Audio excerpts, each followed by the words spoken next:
मैं गीता भाटी, मैं ठाकुर गीता भाटी जी, किसान एकता संघ की राष्ट्रीय अध्यक्ष महिला मोर्चा जी। पुलिस प्रशासन और सरकार की साजिशन तहत मेरे पैरों की सैंडल छीन ली गई ताकि ये आगे की लड़ाई न लड़ सके। जैसे तैसे चप्पल मैंने उपलब्ध कराई सैंडल और वो छीन ली।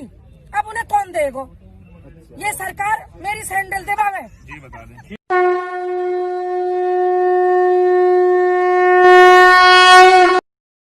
नमस्ते दोस्तों, आप सबका स्वागत है आपके अपने YouTube चैनल सत्य सनातन में। खबरें बहुत सारी हैं, लेकिन मैं सबसे पहले आप लोगों से अपील करना चाहता हूं कि जिस प्रकार आपने पिछले एक वीडियो को जो हमने कंपटीशन में भेजा था उसको आप लोगों ने जिताया है, इसी प्रकार से अगला एक वीडियो है, पिन कमेंट मैंने वो दिया है, उसको प्लीज़ सबसे पहले देखना है, उसके बाद उसको लाइक करना है, लाइक जरूर करना है। लेकिन किसी को भी वहां पर ये नहीं लिखना है प्लीज़ कि ये सत्य सनातन अंकुर आर्य भाई ने कहा है और इस वजह से हम इसको यहाँ पर लाइक कर रहे हैं, क्योंकि हमें काम करना है, वहां पर शो ऑफ नहीं करना है। आज खबरें बहुत सारी हैं और खबरों में सबसे गंभीर खबर कि दिल्ली से किस प्रकार से 5 आतंकवादी गिरफ्तार हुए हैं और उन आतंकवादियों में 2 खालिस्तानी हैं और 3 कश्मीरी हैं और वो फंडेड हैं पाकिस्तान के द्वारा। साथ ही साथ अभी किसान आंदोलनों में इंदिरा गांधी की तर्ज पर प्रधानमंत्री नरेंद्र मोदी की हत्या करने की जो बातें हैं वो लगातार उठ रही हैं और वो इस तरीके की लगातार धमकियां भी दे रहे हैं। दूसरी सबसे बड़ी खबर के AIUDF का जो प्रमुख है बदरुद्दीन अजमल, उसके अजमल फाउंडेशन के ऊपर FIR दर्ज हो गई है और ये जो मामला है ये हुआ है फंडिंग के लिए, क्योंकि इन लोगों ने NGO के नाम पर विदेशों से काफी सारा फंड लिया है और इसका इस्तेमाल संदिग्ध गतिविधियों में हो रहा है। लेकिन सबसे पहले हम चलते हैं एक रोचक खबर की तरफ। रोचक खबर यह है कि किसानों के आंदोलन के बीच में एक बड़ा आंदोलन छिड़ गया है गीता भाटी के सैंडल वापस कराने का। गीता भाटी के जो सैंडल हैं उसको उत्तर प्रदेश की पुलिस ने छीन लिया है। साथ ही साथ एक CCTV कैमरे से हमें उनके सैंडल चुराने वाले जो चोर है उसका भी वीडियो प्राप्त हो गया है, जिसकी पहचान की जा रही है। गृह मंत्री अमित शाह जी लगातार कैमरों की छानबीन कर रहे हैं और वो पहचान करने के प्रयास कर रहे हैं कि ये चोर कौन है और इसको किस तरीके से पकड़ा जाए। वैसे हमारे देश की जो सबसे नामचीन संस्था है उसको भी इस काम में लगा दिया गया है और उनकी पहली रिपोर्ट भी आ चुकी है। साथ ही साथ केजरीवाल जी सिर पर पैर रख करके आंदोलन क्षेत्र पर पहुंचे और उन्होंने तुरंत अपने सैंडल निकालकर देने की पेशकश की, लेकिन इसके लिए गीता भाटी जी ने मना कर दिया है। इस पर सबसे तीखी टिप्पणी आई है असउद्दीन ओवैसी के भाई अकबरुद्दीन ओवैसी की। उस टिप्पणी को भी आप सुन सकते हैं।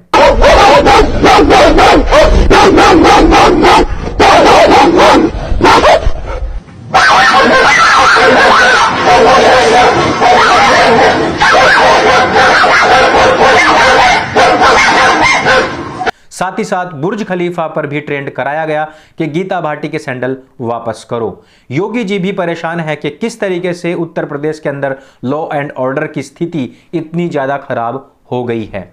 साथ ही साथ नरेंद्र मोदी जी के ऊपर भी आरोप लगा है कि उन्हीं का हाथ है इसके पीछे और नरेंद्र मोदी जी ने थोड़े टाइम पहले ही इस्तीफे पर अपने सिग्नेचर कर दिए हैं, क्योंकि इससे बड़ा मामला अभी तक कोई हुआ ही नहीं था।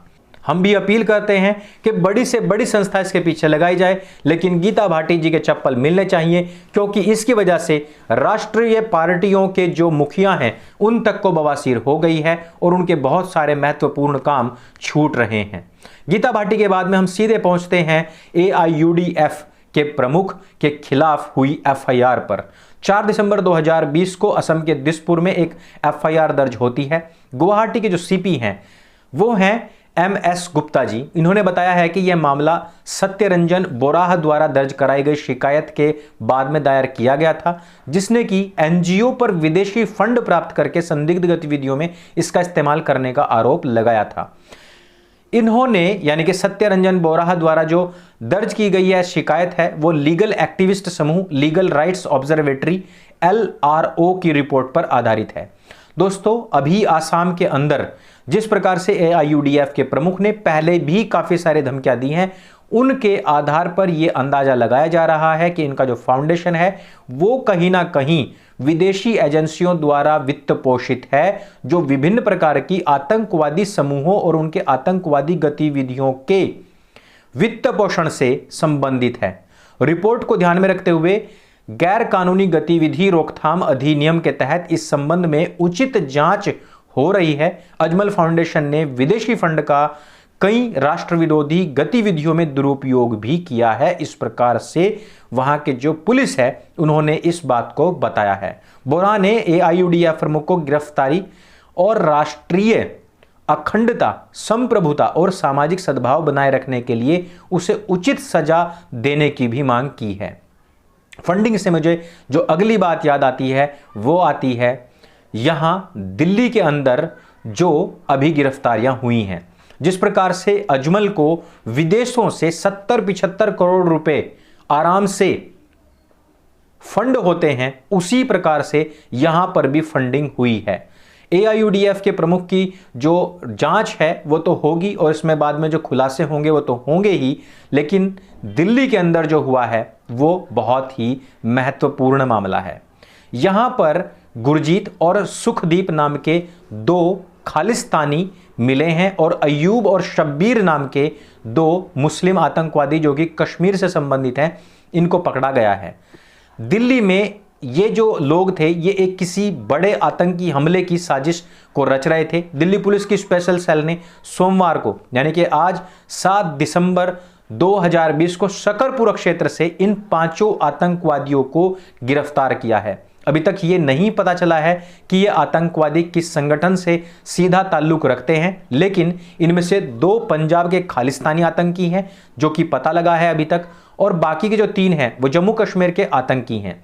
ये किसी बड़े हमले की फिराक में थे, अभी तक यही बात सामने आई है। और जिस प्रकार से लगातार खालिस्तानी आंदोलन को बढ़ावा देने वाले जो लोग हैं और जिस प्रकार से खालिस्तानी मूवमेंट की धमकियां दी जा रही हैं कंटिन्यू अब इन लोगों के स्टेजेस से, उससे भी यही लगता है कि किसान आंदोलन की आड़ में खालिस्तानी ताकतें फिर से सिर उठा रही हैं और कुछ ना कुछ बड़ा करने की फिराक में थी।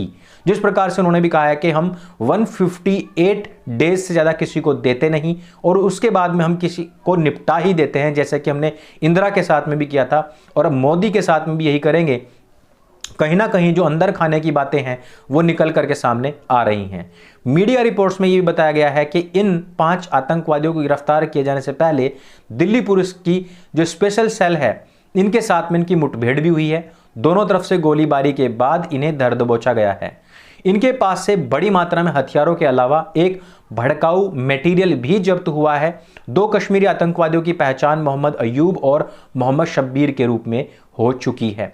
गिरफ्तार आतंकवादियों में से 2 की पहचान गुरजीत और सुखदीप के रूप में हुई है।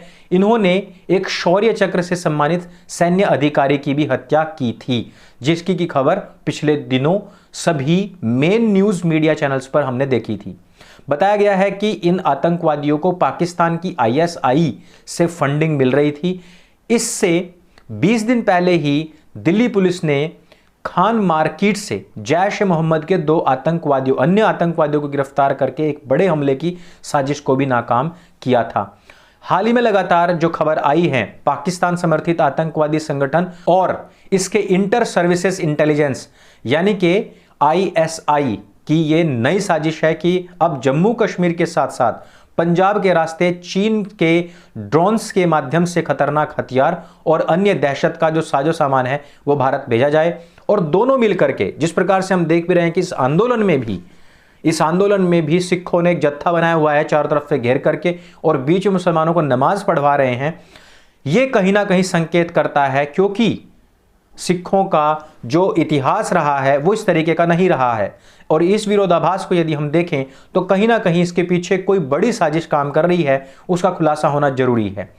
पाकिस्तान में मौजूद खालिस्तानी संगठनों को उनके आका पंजाब में हो रहे किसान आंदोलन का फायदा उठा करके राज्य में दहशतगर्दी को दोबारा से जिंदा करने के लिए तमाम तरीके की साजिशें रच रही हैं। लेकिन हम लोगों को यह बात नहीं भूलनी चाहिए कि किसानों का लाभ भले ही ये लोग उठा रहे हों, लेकिन किसानों से पार पा करके उन लोगों की आंखों में पूरी तरीके से धूल झोंक करके ये अपने मंसूबों में कामयाब नहीं हो सकते हैं।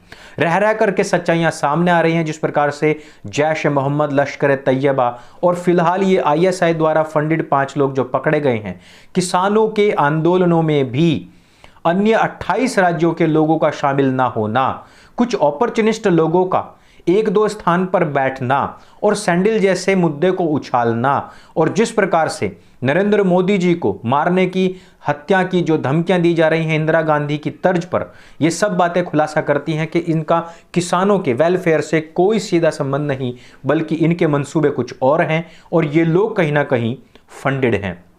यदि मैं मानता हूं कि यदि किसी अन्य देश की भी मांग करनी है तो वो भी देश के सामने सविनय निवेदन करते हुए अपनी मांग रखनी चाहिए और लोगों को बताना चाहिए, आम जनता को, पूरे भारतवर्ष को बताया जाना चाहिए कि इस टुकड़े को वो अलग क्यों करना चाहते हैं।